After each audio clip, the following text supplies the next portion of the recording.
வணக்கம். இன்றைக்கி நம்ம பார்க்க போகிற சமையல் என்னென்னு பார்த்திங்கன்னா, அருமையான தக்காளி உருளைக்கிழங்கு போட்டு ஒரு சூப்பரான சைடிஷ் எப்படி செய்யலாங்கிறத பார்க்கலாம். ரொம்ப ஈஸியாக பண்ணிடலாம். இட்லி, தோசை, ஊத்தப்பம், சப்பாத்தி எல்லாத்துக்குமே அருமையாக இருக்கும். ஸோ வாங்க இந்த அருமையான உருளைக்கிழங்கு தக்காளி கடையல் எப்படி செய்யலாங்கிறத பார்க்கலாம்.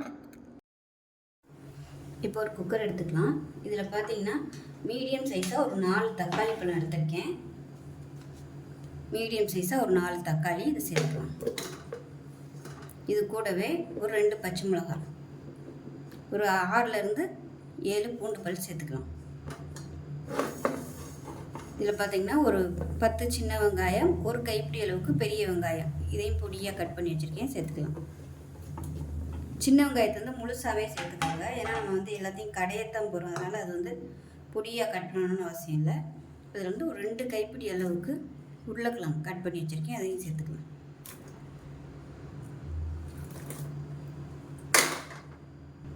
ஒரு கைப்பிடி அளவுக்கு கொத்தமல்லி இதில் சேர்த்துக்கலாம்.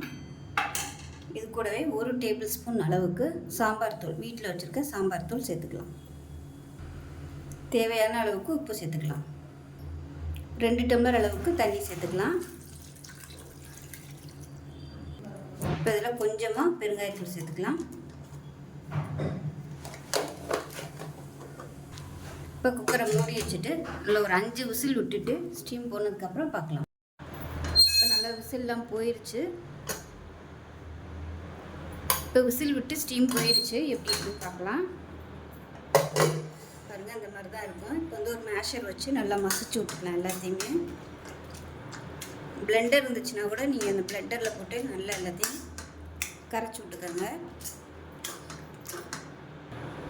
இப்போ நல்லா மசிச்சாச்சு. உருளைக்கிழங்கு வந்து இருக்கிறதே தெரியக்கூடாது, அந்த அளவுக்கு நல்லா மசிச்சு விட்டுக்கோங்க. இப்போ தனியாக இருக்கட்டும். இப்போ ஒரு பேன் எடுத்துக்கலாம். தேவையான அளவுக்கு எண்ணெய் விட்டுக்கலாம். இப்போ எண்ணெய் சூடாயிருச்சு. 1 டீஸ்பூன் கடுகு, 1/4 டீஸ்பூன் சீரகம், ஒரு 4-5 வெந்தயம் சேர்த்துக்கலாம். இது கூடவே ஒரு வரமிளகாய் சேர்த்துக்கலாம். கடுகு வெடிக்க ஆரம்பிக்கும், கருவேப்பிலை சேர்த்துக்கலாம். இது கூடவே கொஞ்சமாக பெருங்காயத்தூள் சேர்த்துக்கலாம். கொஞ்சமாக சேர்த்துக்கோங்க, அதுலேயும் போட்டிருக்கோம். இது வந்து தாளிக்கையில் போட்டோம்னா இன்னும் நல்ல ஃப்ளேவராக இருக்கும். இப்போ நம்ம கடைஞ்சி வச்சுருக்க அந்த தக்காளி உருளைக்கிழங்கை சேர்த்துக்கலாம். இப்போ இதில் தேவையான அளவுக்கு தண்ணி சேர்த்துக்கலாம். அந்த குக்கரில் வந்து நான் சுடுதண்ணி ஊற்றிருக்கேன். சுடுதண்ணி ஊற்றிட்டு அதில் சேர்த்துக்கலாம். ஏன்னா உருளைக்கிழங்கு சேர்த்துக்கிறதுனால நல்லா திக்னஸாகவே வரும் கொதிக்கையில். அதனால் தண்ணி தாராளமாகவே நீங்கள் சேர்த்துக்கலாம். இது நல்லா கொதிக்கட்டும். இப்போ நல்லா கொதிச்சிருச்சு. இப்போ லாஸ்ட்டாக கொத்தமல்லி எல்லாம் சேர்த்துட்டு அமர்த்திடலாம். அவ்வளோதான், அருமையான தக்காளி கடையல் ரெடி ஆயிடுச்சு. அதுவும் உருளைக்கிழங்கு போட்டு டேஸ்ட் சூப்பராக இருக்கும். இட்லி, தோசை, சப்பாத்தி, ஊத்தப்பம் எல்லாத்துக்குமே இது மாதிரி தொட்டுக்கலாம். சப்பாத்தி தொட்டு சாப்பிட்றதா இருந்தால் கொஞ்சம் கெட்டியாக வச்சுக்கோங்க. ஸோ அவ்வளோதான், செஞ்சு பாருங்கள். செஞ்சு பார்த்துட்டு எப்படி வந்துச்சுங்கிறத சொல்லுங்கள். வீடியோ பிடிச்சிச்சின்னா லைக் பண்ணுங்கள், கமெண்ட் பண்ணுங்கள், சேனலை சப்ஸ்கிரைப் பண்ணுங்கள், பக்கத்தில் உள்ள பெல் பட்டனையும் ப்ரெஸ் பண்ணுங்கள். நன்றி.